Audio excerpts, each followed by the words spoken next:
17세기 말 독일에 벤자민 슈몰크 목사님이 계셨습니다. 이분은 독일 실레지아 지방의 목사들로 태어나 개혁교회 목사가 되었습니다.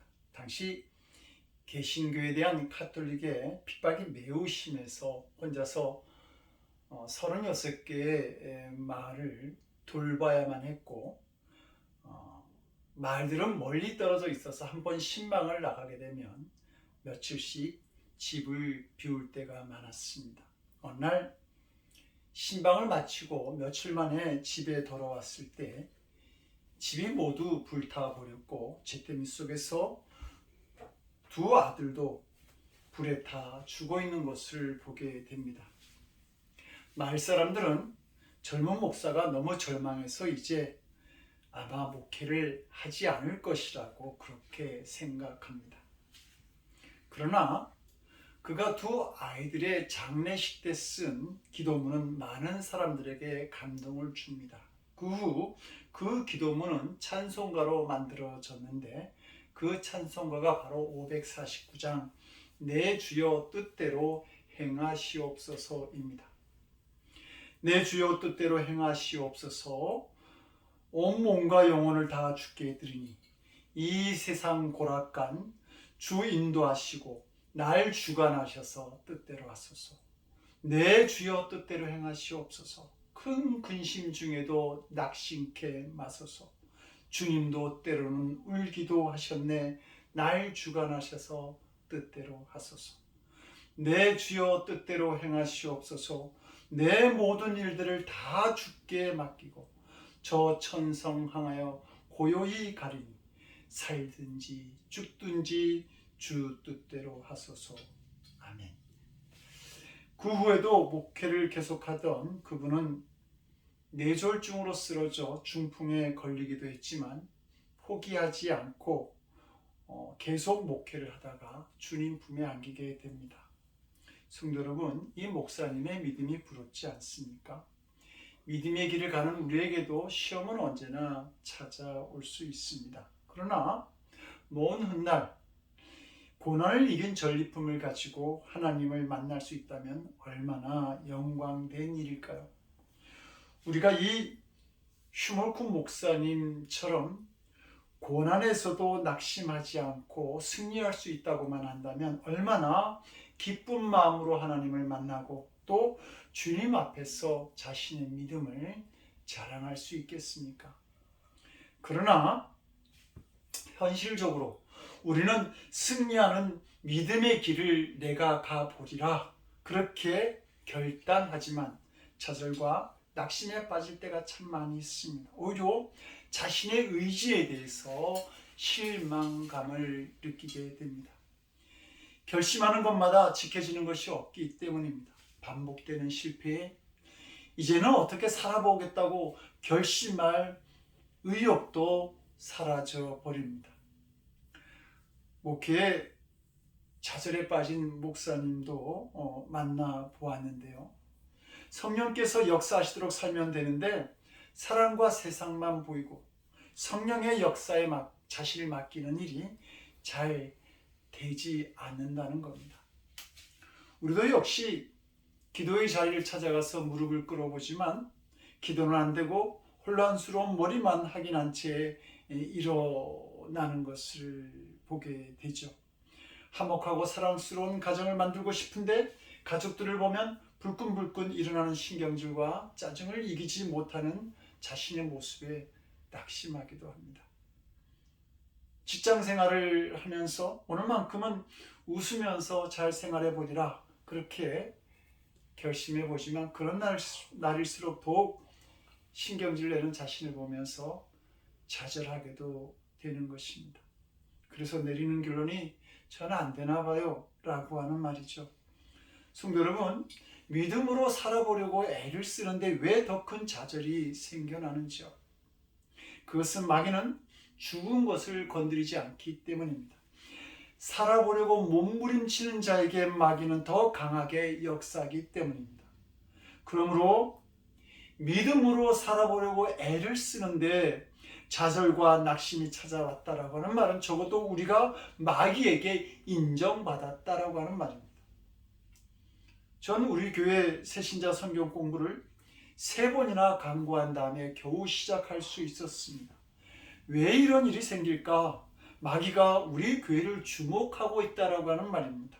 새로운 변화와 부흥의 역사를 막아보고자 여러 가지 일들을 동원해서 막고 있는 것입니다. 마귀는 죽은 것을 건드리지 않습니다. 마귀는 산 것을 공격하죠. 마귀는 우리가 어떻게 하면 하나님의 축복의 역사를 경험하는지 잘 알고 있습니다. 그래서 우리가 믿음으로 살아보려고 하면 더 유혹하고 더 어렵게 만드는 것입니다. 주위 사람들과 환경을 충동시켜서 우리를 힘들게 하고 일들을 더 복잡하게 만듭니다. 마귀의 목적은 하나입니다. 하나님의 뜻대로 살려고 하고 하나님의 부흥을 위해서 기도하는 것을 중단시키는 것입니다. 그러므로 성도 여러분, 좌절과 낙심되는 일을 만났다고 할지라도 속지 말아야 합니다. 믿음으로 살아보려고 하는데 마귀의 해방과 공격을 받았다고 한다면 오히려 기뻐하고 감사해야 할 일입니다. 힘든 일을 만났습니까? 그것은 믿음으로 살아가고자 하는 우리들에게 하나님께서 무엇인가 역사하시고자 한다라고 하는 것을 마귀가 먼저 알아차리고 방해하고 있다는 증거가 됩니다. 그러므로 야고보서 1장 2절은 내 형제들아 너희가 여러 가지 일로 시험을 만나거든 온전히 기쁘게 여기라 이렇게 말씀하고 있습니다. 베드로가 이 글을 기록하게 된 동기는 당시 성도들에게 위로와 소망을 나누고자 하는 목적이 있었습니다. 로마 황제의 박해로 인해서 교회에 모여있던 성도들이 많은 순환을 당하게 됩니다. 그래서 순교자가 생기고 투옥을 당하고 추방을 당하며 극기하는 뿔뿔이 흩어져 살게 되었기 때문입니다. 성도들이 갈라디아, 갑바도기아, 아시아와 비두니아로 흩어져 고향뿐만 아니라 본 교회까지 떠나서 외롭고 고통받는 나그네의 삶을 살아야 했습니다. 그런 성도들에게 베드로는 절대로 믿음에서 떠나지 말라고 하는 격려의 글을 남긴 것입니다. 성도 여러분, 베드로가 이 글을 쓰던 시절에는 마귀가 성도들을 향한 직접적인 핍박으로 그들의 믿음을 꺾어보려고 하였지만 지금은 마귀가 핍박보다는 더 강한 유혹으로 우리에게 역사하고 있습니다. 온갖 어렵고 복잡한 문제, 바쁜 삶을 만들어서 마음으로 지치게 만들고 믿음으로 살아가는 삶을 막아서고 있는 것입니다. 그러나 핍박이든 유혹이든 마귀가 만들어놓은 문제 해결의 원리는 똑같습니다.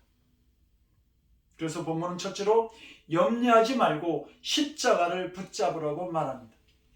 그래서 염려를 다 주께 맡기라. 이는 그가 너희를 돌보심이라 라고 말합니다. 배가 바다 한가운데서 태풍을 만나면 항구로 돌아가는 것이 마땅한 일이죠. 그런데 불가피하게 그 태풍 속으로 들어가야 할 때가 있습니다. 바다 한가운데서 태풍을 만난 배는 거센 파도를 옆으로가 아니라 정면으로 마주보고 나아가야 합니다. 그럴 때 파도의 배가 앞뒤로 내려갔다 올라갔다 하며 흔들릴 수 있겠지만 무사히 그 파도를 타고 넘어갈 수 있게 됩니다. 그렇게 가다 보면 배는 태풍의 눈이라고 하는 그 태풍 한가운데로 가게 되죠. 그런데 그것은 주변의 태풍과 아무런 상관이 없는 고요와 평안이 자리잡고 있는 그런 장소입니다. 우리가 가는 믿음의 길에 여러 가지 시련이 오겠지만 예수님의 십자가는 바로 모든 염려를 잠재우고 우리를 평안 가운데 있게 하는 태풍의 눈과 같은 곳입니다. 그 주님께 나아가 우리의 모든 염려, 낙심하는 마음을 맡길 수 있어야 합니다. 성도 여러분들은 요즘 무엇을 염려하고 계시는지요? 죄를 지었습니까? 우리를 향한 마귀의 공격은 너무도 집요해서 우리를 자꾸 죄에 넘어지게 만듭니다. 육신과 안목에 대한 정욕, 그리고 이 땅에 대한 자랑거리로 우리를 더럽히게 만듭니다. 그래서 우리는 결코 바르게 살 수 없을 것만 같은 그런 낙심에 빠지게 됩니다. 그러나 예수님은 우리의 죄를 다 사하시고자 그 십자가를 지셨습니다. 그러므로 주님께 우리의 죄를 다 맡기시면 됩니다. 내가 정말 하나님의 사람, 축복의 사람이 될 수 있을까 하는 그 고민이나 혹은 나의 혈기, 성질, 무절제, 욕심, 다툼, 무능 때문에 염려할 수도 있습니다. 그 문제들도 우리 예수님께 맡기시기 바랍니다. 예수님은 우리의 허물과 저주를 다 짊어지시고 십자가에 오르셨기 때문입니다. 처지와 형편이 심히 곤란한 상황에 놓여 있으니까 역시 염려하지 말고 십자가에 맡길 때 우리는 실패와 낙심과 좌절에서 벗어날 수 있습니다. 예수님의 십자가 속에는 우리를 고아처럼 버려두지 아니하시고 우리를 찾아오셔서 하나님의 자녀된 자로 삼으시고 베푸시는 은혜가 있기 때문입니다. 회개를 하면서도 죄책감을 떨쳐버리지 못하는 사람들을 봅니다. 그러나 회개하였으면 반드시 감사할 수 있어야 합니다. 하나님은 분명히 우리의 죄를 용서해 주셨기 때문입니다. 그리고 이 용서의 은혜를 믿는다고 한다면 그런 성도는 감사하게 되어 있습니다. 마찬가지로 정말 염려를 주님께 맡긴 사람의 태도는 고난과 염려 가운데서도 감사하는 사람입니다. 반드시 하나님께서 이 문제를 해결해 주시라고 믿기 때문입니다. 이것이 우리를 공격하는 마귀를 이기는 첫 번째 길이 됩니다. 둘째로 영적으로 끼어있어 마귀의 역사를 똑바로 보는 것입니다. 베드로는 겟세마네 동산에서 끼어 기도하지 않고 잠만 자다가 실패하고 맙니다. 그는 예수님을 위해서 감옥에도 가고 죽을 수도 있다고 그렇게 말하였지만 결국은 악한 마귀가 두려움으로 자기의 마음을 종복하여서 주를 부인하도록 만들었던 사실을 기억하고 있었던 것이죠. 아담과 하와가 하나님의 명령을 거역하고 동산나무 사이에 숨었을 때 하나님께서 그들에게 묻죠. 너희들 왜 숨었어? 그렇게 묻자 그들이 두려워하여 숨었나이다 라고 대답합니다. 두려움이 하나님의 얼굴을 피하게 만들었던 것이죠.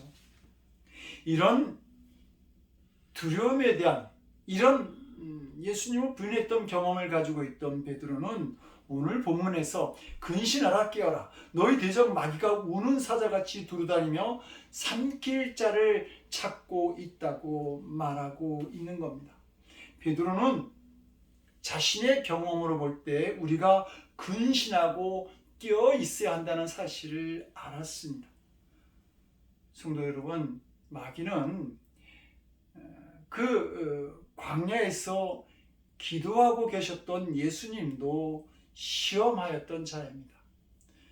그 마귀는 지금도 끊임없이 우리를 찾아와서 시험에 빠지게 합니다. 두려움에 사로잡히게 하고 좌절하여 낭망하도록 만들고 있습니다. 악한 마귀는 줄곧 파멸시킬 사람을 찾고 있는 것이죠. 근데 우리는 마귀가 어디서 오는지 어떻게 역사하는지 그런 걸 모른 채 정신없이 살아가고 있습니다. 그러다 보니까 사랑해야 될 사람과 다투고 서로에게 상처를 주고받습니다. 나도 모르게 마귀가 심어놓은 불평의 가라지로 인해서 모든 일에 불평, 불만을 합니다. 그러다가 결국 스스로 지쳐서 낙심하는 가운데 사명자의 자리를 떠나고 축복의 자리를 떠나게 되는 것이죠. 그러나 우리가 영적으로 끼어 있다고 한다면 마귀의 역사가 보여지게 됩니다. 남편과 아내, 가족을 통해서 마귀가 다가오는 것을 깨닫게 됩니다. 세상 친구를 통해서, 인터넷을 통해서, 돈 욕심을 통해서, 자존심 싸움을 통해서, 나쁜 습관을 통해서 마귀가 내게 오는 것이 보여지게 되는 것이죠. 그리고 그것도 그냥 깨닫는 것이 아니라 마귀가 우는 사자처럼 달려드는 것을 깨닫게 됩니다. 성도 여러분, 사자가 갑자기 어흥하고 달려들면 깜짝 놀라지 않겠습니까? 그런데도 한가하게 농담이나 하고 여기저기 태평스럽게 기웃거리며 돌아다니는 분은 없을 것입니다. 오히려 발걸음은 빨라지고 가족들, 자녀들 안부가 걱정돼서 기도를 하게 돼도 더 간절하게 기도하지 않겠습니까? 그러므로 영적으로 끼어서 달려드는 마귀의 역사를 보고 있는 것이 시험을 이기는 열쇠가 되는 것입니다. 그럴 때 하나님의 말씀을 들으려고 더 노력하게 되고, 주일날 더 간절한 마음으로 일찍 나와 기도하게 되고, 더 적극적으로 찬송하고 더 깊이 예배에 참여하게 되는 것입니다. 예수님은 마태복음 18장 20절에서 두세 사람이 내 이름으로 모인 곳에는 나도 그들 중에 있느니라 이렇게 가르쳐 주십니다. 두세 사람이 예수님의 이름으로 모였다라고 하면 그것은 교회가 됩니다. 그리고 그 교회 속에 예수님은 함께 계시고 있는 것이죠. 그래서 영적으로 깨어있는 성도는 시험을 만나게 되면 교회로 찾아오고 성도들을 만나려고 노력합니다. 그러나 영적으로 잠들게 되면 마귀가 원하는 대로 교회를 떠나고 성도들을 떠나서 혼자가 됩니다. 그래서 사자같이 덤벼드는 마귀의 먹잇감이 되어버리고 만다는 것입니다. 하가 언제 범죄했는지, 아담과 하가 함께 있을 때에 범죄한 것이 아닙니다. 하가 혼자 있을 때에 그때 범죄합니다. 하가 혼자 있을 때 사탄이 하에게 접근했고, 사탄은 하에게 하나님께서 먹지 말라고 하는 선악과를 다 먹게 만듭니다. 많은 성도들이 창피해서 교회 안 나오고, 부담된다고 안 나오고, 혼자 있고 싶다고, 또 시험에 들었다고 안 나오고, 어렵다고 안 나옵니다. 그런데 사실은 영적으로 잠들었기 때문에 마귀의 역사를 보지 못하고 마귀의 역사를 모르는 것입니다. 성도 여러분, 영적으로 잠들면 마귀의 역사가 가물가물해집니다. 망할 길이 살 길처럼 보여집니다.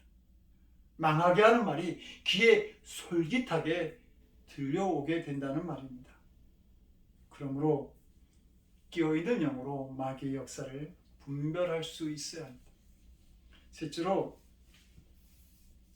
우리가 낙심하지 않는 방법은 믿음을 굳게 붙잡는 것입니다. 하가 왁디에 소망이라고 하는 그림이 있습니다. 이 그림을 보면 남루한 옷을 입은 소녀가 바이올린을 연주하고 있습니다. 그런데 바이올린 줄이 다 끊어지고 한 줄만 남은 그 바이올린을 소녀는 연주를 합니다. 이 소녀는 오직 바이올린의 한 줄만 남은 그 줄을 붙잡고 자신의 삶을 연주하고 있는 것입니다. 그리고 그 한 줄이 소녀를 살리는 소망이 되고 있었습니다.